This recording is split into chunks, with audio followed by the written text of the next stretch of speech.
Assalamualaikum. Kali ini kita akan membahas tentang tugas atau misi hidup. Kalau kita berbicara tentang tugas atau misi hidup, itu berbeda dengan tujuan hidup. Nah, tujuan hidup ini kalau kita di Islam sebagai seorang Muslim itu tidak perlu kita bicarakan karena jelas bahwa tujuan akhir kita atau terminal akhir kita itu adalah Allah Subhanahu wa Ta'ala. Ini jelas, tidak perlu lagi kita bicarakan atau perbincangkan bahwa kita semua pasti akan kembali kepada Allah Subhanahu wa Ta'ala. Allah adalah tempat kembali. Allah adalah tujuan kita kembali. Biasanya itu diringkas dalam kalimat inna lillahi wa inna ilaihi raji'un. Ya. Jadi inna lillahi wa inna ilaihi raji'un ini meskipun secara umum, pemahaman umum kita gunakan ketika ada musibah atau ketika ada orang meninggal, tetapi hakikat pemahaman makna kalimat ini inna lillahi wa inna ilaihi raji'un adalah kita milik Allah, berasal dari Allah dan akan kembali kepadanya, raji'un. Kita semua akan pulang kembali kepadanya. Sehingga tujuan hidup seorang muslim itu, tujuan hidup kita itu tidak perlu kita perbincangkan karena sudah jelas. Terminal akhirnya, pemberhentian terakhirnya sudah jelas yaitu Allah Subhanahu wa Ta'ala. Tetapi yang beda dengan tugas atau misi hidup atau untuk apa kita berada di dunia ini. Nah, kalau ini pertanyaan ini bisa kita diskusikan, bisa kita bicarakan. Nah, selama kita hidup di dunia ini, itu ada tugas seharusnya, atau sebenarnya ada tugas yang harus kita laksanakan. Tugas itu merupakan alasan kenapa kita ada di dunia ini, atau kenapa kita dalam tanda petik diturunkan, atau dikirim, atau dihidupkan di atas planet bumi ini. Selama mungkin sekian tahun, 10 tahun, 20 tahun, 30 tahun, 70 tahun. Itu ada alasannya, itu ada tujuannya. Nah, tujuan itu yang kita sebut sebagai tugas. Hal yang harus kita lakukan selama kita berada di dunia ini. Dan ini perlu kita temukan, perlu kita cari, perlu kita dapat. Apa sih sebenarnya tugas kita selama hidup di dunia ini? Atau apa alasan kita hidup di dunia ini. Ini yang mesti kita temukan, ini yang mesti kita cari. Nah, pertanyaan ini harus kita jawab. Ya. Cepat atau lambat harus kita jawab. Nah, jangan sampai ini kita jawabnya nanti ketika kita sudah tidak berdaya, ketika kita mungkin sudah pensiun atau sudah dalam usia yang sangat tua. Tapi sebenarnya itu pun belum terlambat sama sekali ya. Jadi selama hayat di kandung badan, kita masih bisa mencari apa tugas kita selama di dunia ini. Apa yang harus kita lakukan, apa yang seharusnya kita lakukan selama kita hidup di dunia ini. Ini adalah pertanyaan-pertanyaan yang mungkin Anda akui atau tidak, Anda sadari atau tidak, itu pernah terngiang, pernah terbersit, pernah muncul di dalam benak Anda, di dalam pikiran Anda. Nah, ini harus kita jawab, ini harus kita cari, ini harus kita urai. Nah, bagaimana cara menjawabnya? Kita memberikan beberapa petunjuk atau beberapa clue ya. Pertama adalah perhatikan diri. Nah, kalau kita memperhatikan diri kita itu sendiri sudah memuat, sudah mengandung tugas yang harus kita laksanakan. Nah, cara untuk mengetahuinya ada beberapa. Pertama adalah kita lihat apa yang kita suka atau apa yang kita tidak suka di dalam hidup ini. Mulai dari hal-hal yang sederhana. Mungkin dari hal yang sifatnya makanan, minuman, apa yang kita suka, apa yang kita tidak suka. Atau mungkin tontonan, apa yang kita suka nonton, apa yang kita suka lihat, apa yang kita suka lihat, nonton di televisi kah, di YouTube kah, atau di manapun, di bioskop mungkin. Suka tidak suka juga ini selain sifatnya hiburan, sifatnya makanan, juga bisa saja perbuatan-perbuatan sehari-hari atau aktivitas-aktivitas sehari-hari yang sebenarnya itu berbeda antara satu dengan yang lainnya. Apa yang seseorang suka, apa yang seseorang tidak suka. Ada orang yang suka jalan keliling kemana-mana, ada orang yang suka tinggal di dalam kamar, di rumah saja, tidak terlalu bergerak. Ada orang yang suka ketemu dengan orang lain, suka bergaul dengan orang lain. Ada orang yang tidak suka bergaul, ada yang tidak suka bertemu dengan orang lain. Itu contoh-contoh sederhana, kita bisa mendaftar membuat daftar apa saja yang kita suka atau yang kita tidak suka. Kemudian ketika kita dihadapkan pada pilihan, pada 2, 3, 4 hal yang harus kita pilih, itu kita perhatikan juga yang mana yang lebih kita utamakan, yang mana yang kita pilih. Ini bukan hanya berkaitan dengan pemilihan dari sisi politik, pemilihan umum, pemilihan pemimpin. Ini juga mencakup hal-hal yang sifatnya sederhana, hal-hal yang sifatnya sehari-hari. Misalnya memilih makanan. Di antara makanan yang ada, kita pilih yang mana. Atau bahkan kalau misalnya kita suka ikan, di antara berbagai jenis ikan itu tentu ada yang kita lebih sukai dibanding dengan jenis ikan yang lain.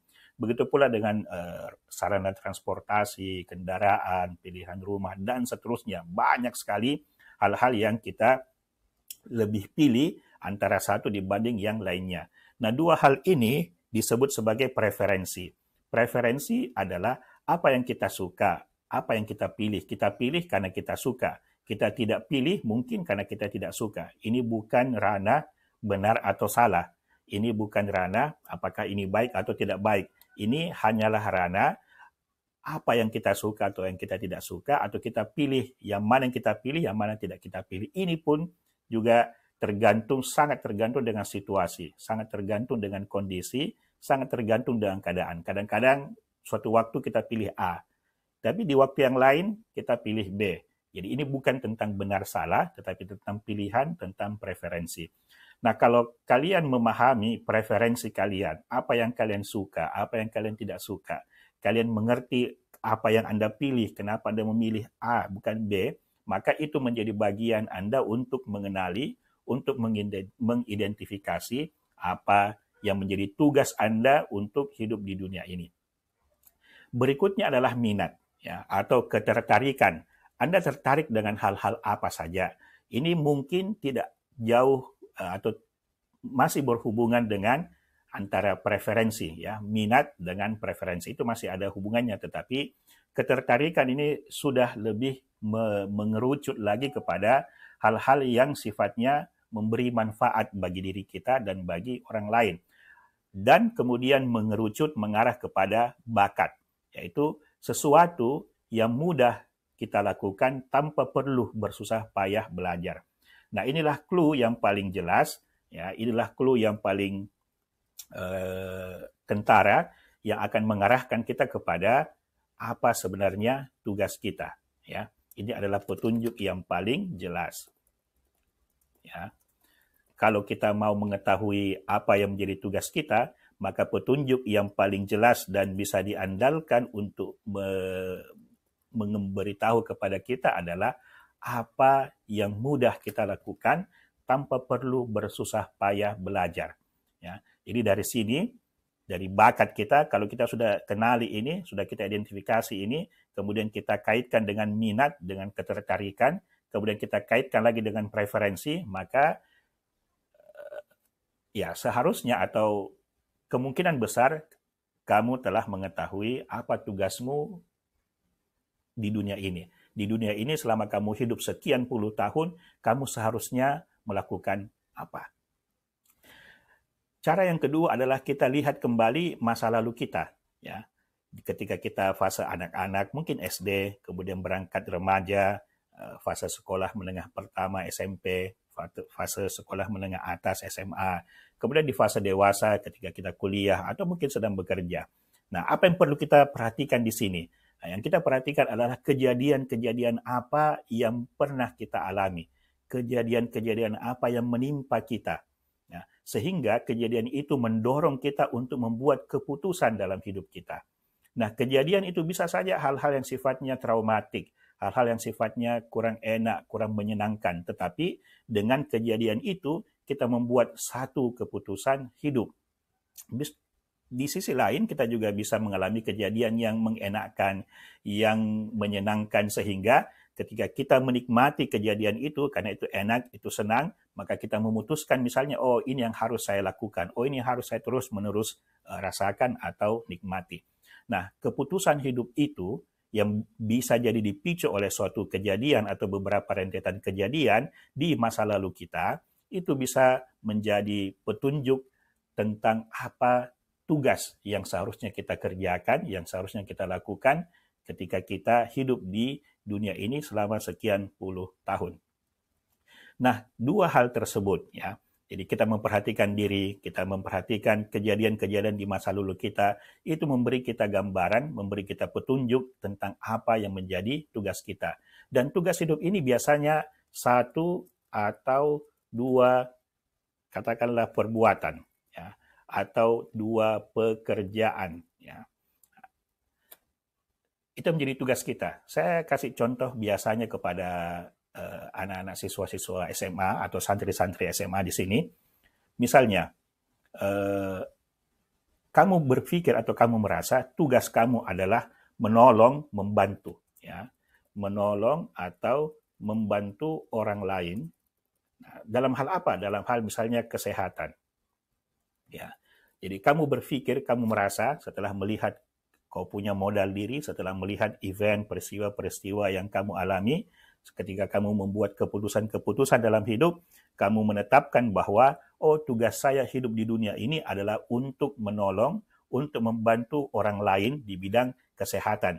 Nah, di sini kemudian kita bisa memilih, ya, kita bisa membuat preferensi, kita bisa membuat pilihan hal-hal yang kita sukai. Nah, untuk membantu orang lain di bidang kesehatan itu pilihannya adalah bisa jadi kita menjadi dokter. Nah, dokter ini pun pilihannya sangat luas, sangat beragam. Atau bisa jadi kita menjadi apoteker, ya, bisa, karena itu bisa membantu kesehatan orang. Atau bisa menjadi herbalis, ya, macam-macam, ya, pilihan-pilihan yang terbuka. Tetapi apapun itu, poinnya adalah kita sadar, kita tahu bahwa, oh, tugas saya selama sekian puluh tahun di dunia ini adalah membantu orang lain di bidang kesehatan misalnya. Atau katakanlah Anda membantu orang lain di bidang ilmu, pendidikan, ya, ilmu pengetahuan. Ini bisa jadi guru, bisa jadi mentor, dan seterusnya. Ya. Banyak sekali. Atau kadang-kadang itu tidak berhubungan dengan manusia. Kadang-kadang dia berhubungan dengan, misalnya katakanlah ikan paus. Nah, Anda merasa terpanggil, ada panggilan, Anda merasa bahwa tugas Anda adalah untuk menjaga kelestarian ikan paus. Ya. Untuk memperbaiki kehidupan ikan paus di tengah laut. Nah, maka Anda terjun, belajar, Anda melakukan aktivitas-aktivitas yang berkaitan dengan kelestarian ikan paus karena Anda berpikir, Anda merasa bahwa tugas Anda hidup di dunia ini adalah untuk menolong, untuk membantu kehidupan ikan paus, dan seterusnya. Nah, biasanya kita kadang-kadang dibingungkan antara profesi, ya, dengan tugas. Itu berbeda. Jadi ada profesi, ada tugas. Nah, profesi bisa bermacam-macam, tapi tugasnya tetap satu. Misalnya, ada profesi dokter, ada profesi apoteker, ada profesi herbalis, tetapi tugasnya sama, yaitu membantu, menolong orang lain dalam bidang kesehatan. Jadi kita fokus kepada apa yang menjadi tugas kita di dalam hidup kita ini. Nah, kalau misalnya kalian sudah punya profesi saat ini, atau mau memilih profesi saat ini, misalnya mau menjadi pengacara, ya. Nah, pengacara itu profesi. Sekarang tugasnya apa pengacara itu? Nah, ini yang harus Anda temukan, ini yang harus Anda rumuskan.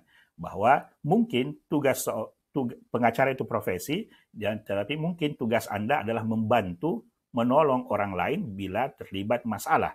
Ya, membantu, menolong orang lain bila dia terlibat masalah, tentu saja yang berkaitan dengan hukum. Dan ini sangat-sangat luas.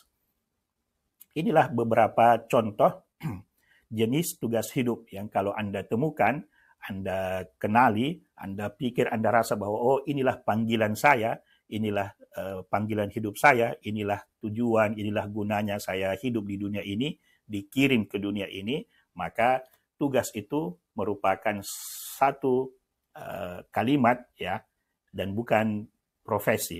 Ya. Jadi bedakan antara profesi dengan tugas.